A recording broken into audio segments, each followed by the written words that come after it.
Hi everyone, welcome back to my channel, and today I'm going to be talking about firstly a review of semi-final 2 very briefly, and then I'm going to jump into my review of the running order that was announced at about midnight today and just tell you my thoughts on it and generally who I think is going to win, kind of the top 5 and then contenders for the last place. I'm not going to give you a full prediction because that would take forever, but yeah, let's dive straight into it. So semi-final 2 happened last night. We got all qualifiers announced. Moldova was the one that stood out to me as a sort of borderline qualifier that's sneaked through in the end.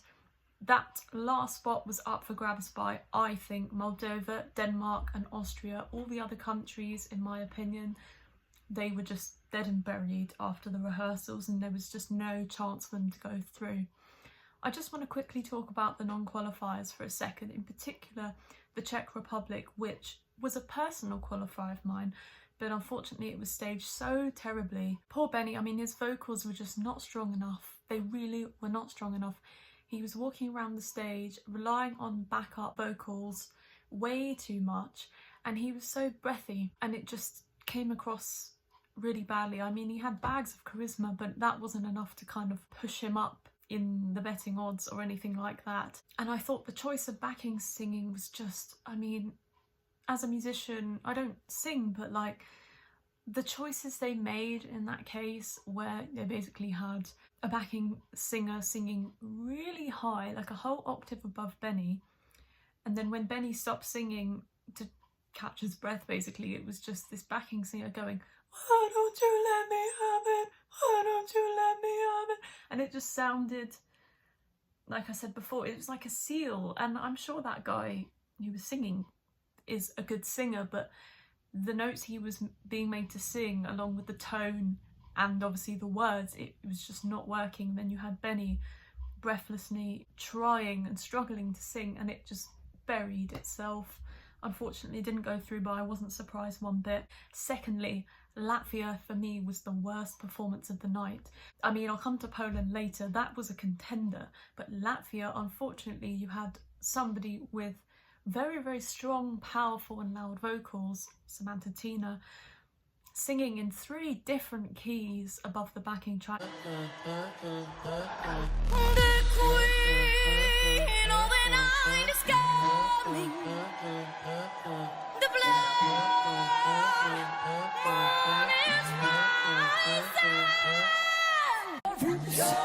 I'm accepting only true love.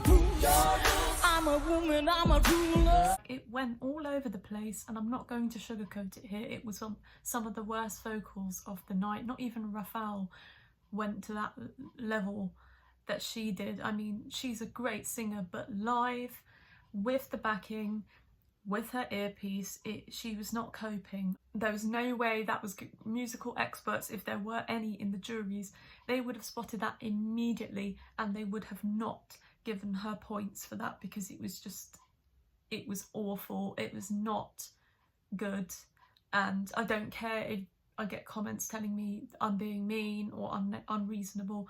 It was not good enough. They should have planned this better. The staging was empty. Her outfit was all right, but the backing vocalist outfits, it was like Shrek. It wasn't working. And the LED, like some kind of old mafia boss's office colour scheme. All these kind of shiny browns and weird hands on the LED floor, and it was just really, really not good. So yeah, I hope Latvia come back next year with something a lot better, more competitive and well thought through. Poland, again, Rafał just spent half of the song avoiding singing and just shouting at the audience. And when artists do that, if they put it in dribs and drabs, little bits of shouting just to warm the crowd up a bit, get the crowd on their feet, nothing wrong with that, but he took it to the extreme where he was just yelling and avoiding the singing, and that was just, it was awful. I mean, the pyro they used as well, the stage management was terrible. Pyro in his face, at one point it looked like pyro had gone through his body and burnt him. through the camera angle, and it wasn't working. I mean, Raphael, he seems like a great guy, man of many talents, but the whole overall package was just not working, and I have a feeling that that will come quite low down. In fact, I feel like musical experts would have given a bit more love to Tourniquet from Georgia, just for the vibes of the song, whilst Latvia and Poland really were disappointments. So the other non-qualifiers, Austria and Denmark, I think they were borderline. They gave it their all. Vincent Bueno had some of the best vocals of the night, but unfortunately I feel like the public slept on his entry and it was just not going to work out for him. And the same with Denmark. They closed the show. I mean, they had everyone on their feet, I reckon, and it was a great performance. My dad particularly really enjoyed it. He put it in third, but it was just not meant to be. I think the juries probably didn't dish out too many points for it, and it was a non-starter, to be honest. And then we had some really good performances, especially from Gjon's Tears. His vocals were excellent. My mum was absolutely blown away by his vocals. He absolutely nailed it. Not a note was off, and that's so professional. He sold me the staging concept. Before, I was a bit unsure about what they were trying to do, but in the end he sold it to me. It did verge slightly on the snobby side in terms of the interpretive dance moves and the facial expressions, but overall I think he's just such a sweet person that I could overcome that and just appreciate the performance. He's still in contention for the win, I think, but I don't think in the end he will win. It's going to be an interesting result. Bulgaria was okay in my opinion. I mean, she sang all right, but again, relying way too much on the backing vocals to the point where they were overtaking her own vocals, and she was just a tad flat off her backing vocals to the point where it was noticeable to me. Maybe other people don't have absolute pitch. I do, and I can actually tell when people are flat or sharp, even a quarter tone. So it was obvious to me, but other people maybe wouldn't have picked up on that. So yeah, in the end I think we had some decent performances and it was a good show. Again, like I said in a previous video, I'm from the UK, so I was watching on the BBC, and they really need to rethink their strategy on Eurovision because it's just appalling stuff. It's so bad. Just, you know, being a fan, and I'm sure other people who are fans, those are the people that watch semi-finals, and I'm sitting there watching it being a fan, and it's just, you know, these commentators, Sarah Cox and Scott Mills and Chelsea Grimes, taking the absolute piss out of the contest to the point where, I mean, I don't know who they thought was representing Estonia, but it certainly wasn't Uklu Suvistu, because I'm sorry. Are you not embarrassed? This is really embarrassing. It's not hard to pronounce, and then they went and pronounced Daniel Gagnamangnith perfectly, so it's like, well, they clearly weren't investing in Estonia's act as much, clearly. And I mean, it speaks volumes, it really does. We had Pat Sharp, who's a DJ from the UK, relatively famous, went on Good Morning Britain, which some of you may have known. Piers Morgan used to be on the show. He came on the show to talk about why the UK should boycott Eurovision. I'm sorry, please, mate, can you not? Can you just bring some positive vibes for once? And clearly he's not a Eurovision expert, because he said, oh, it's all political voting, because I'm sure on Saturday Turkey will give 12 points to Cyprus. Are you not ashamed of yourself? Well done, mate. Well done, mate. You clearly know your stuff, don't you? BS. Anyway, being a Eurovision fan in the UK has its ups and downs, but it has more of its downs because of the media's treatment of the contest, which is utterly sour, and it is frustrating as F word. So without further ado now, I'm going to move on to the running order. So I want to start off by saying I'm going to score this running order a 6 out of 10. There's some good placements in here, not going to lie, there is some good placements, but there is some appalling placements and mistakes. I mean, to sum it up, they've used the bloody UK flag pre-1801. I didn't spot that immediately. I spotted that it looked weird, but I didn't know why. And then someone in the comments on Twitter said, dude, you've used the pre-1801 flag, so they haven't included the St. Patrick's Cross, which represents Northern Ireland. They've used the pre-revolution flag. And I'm like, what are you doing? Surely this had been planned for months at least. Prototypes of the running order using the correct bloody flags at least. It's like, okay, please Please, can you at least triple check these things before they go out? Firstly, justice for Elena Sagreanu, who is opening the show. I mean, they clearly want to open it with a bang, of course. I mean, there's nothing wrong with that. But putting Cyprus, who was one of the clear favourites to win and was gaining momentum after their performance in semi-final 1, making them open the show. What are you doing? I had a reason. What was the reason? I had a reason. What was the reason? I had a reason. What was the reason? Poor Elena has dropped out of the top 10 in the odds now just because of that. And that was unfair. Imagine if they made Eleni Ferreira sing first. They wouldn't have done that. I don't know, to me that's incredibly fishy because we had potentials to open. Greece would have been a good one to open. United Kingdom would have been a good one to open. I don't care if that would have completely screwed up our chances. It still would have been an opener, but El Diablo is not a show opener. And that is just freaking awful what they've done. Second of all, Albania in second place again.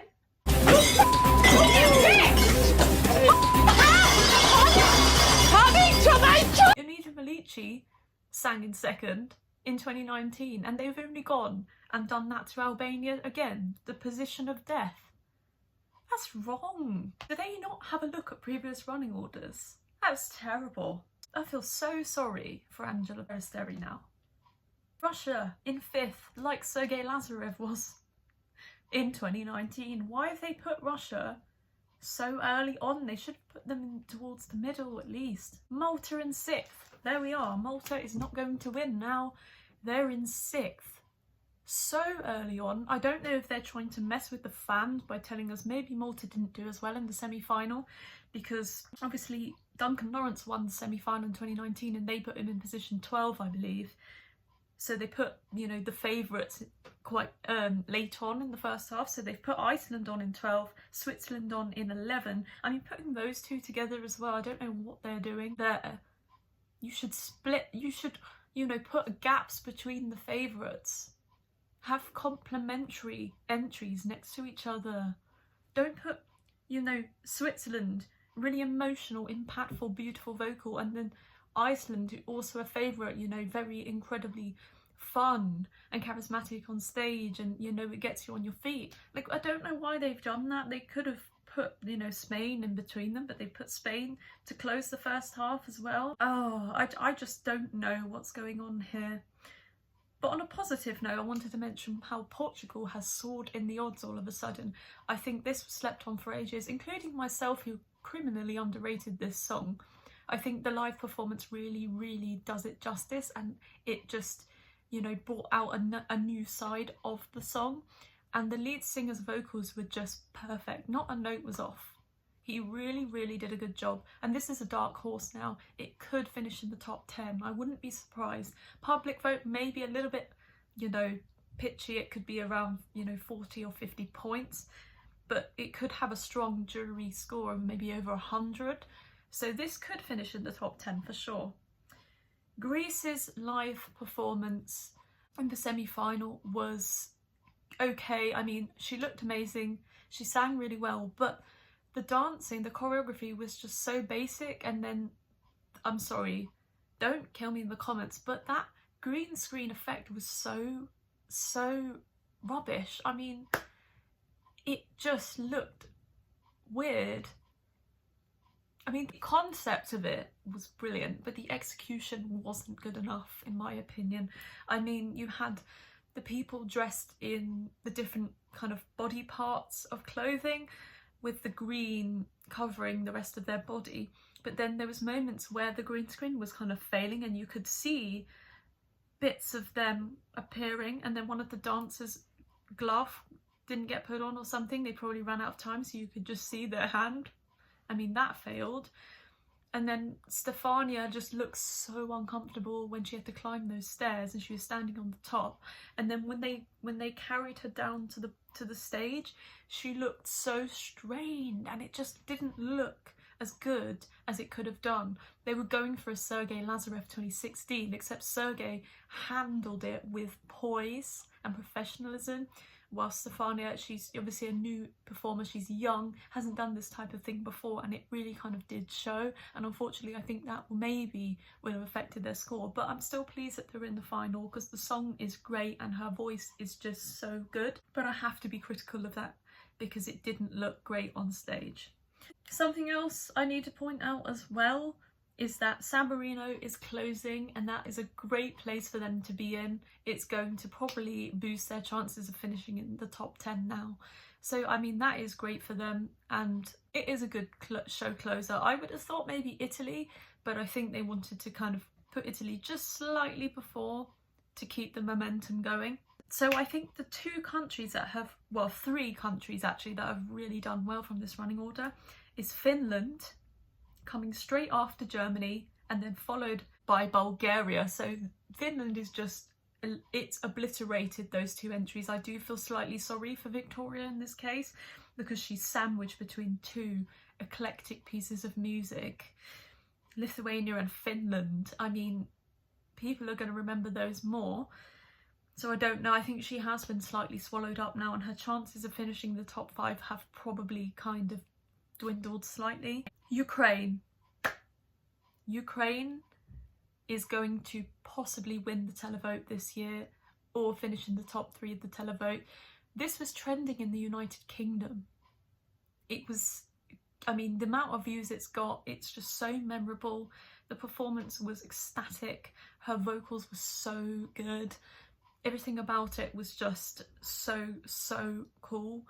The fact that the tempo just gets faster and faster and faster, I think it works better than France, and we have to watch out for this. It could be the same as Norway 2019, slightly underrated in the juries, but then bam, wins the televote and is suddenly, you know, at the top of the scoreboard.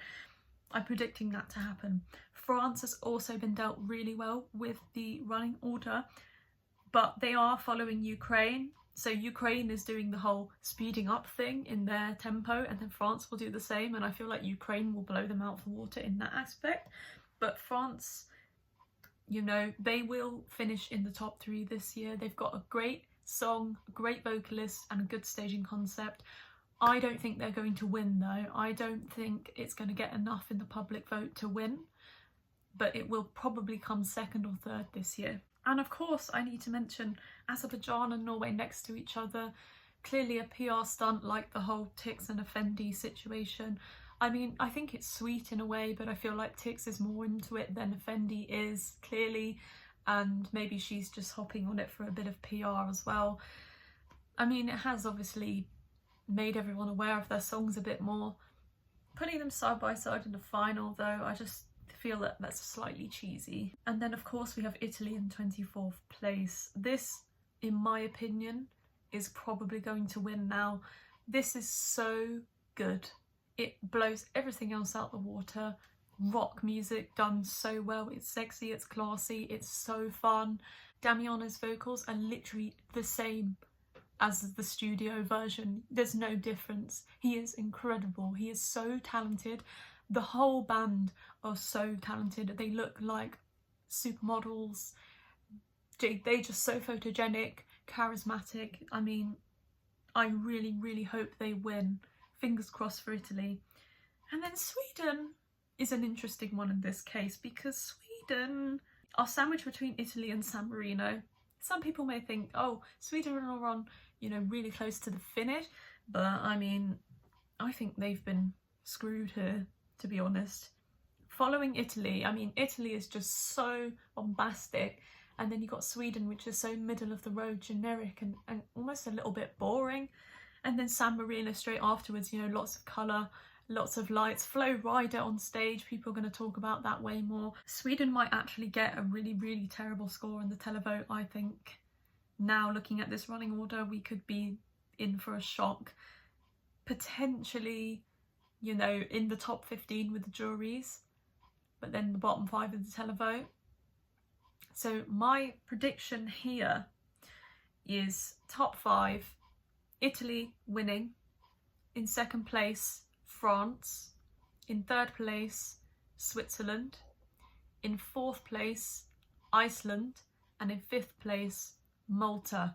I think Malta is probably going to do really, really well with the juries, but due to them being quite early on in the running order, 100 points in the televote would be fantastic for them.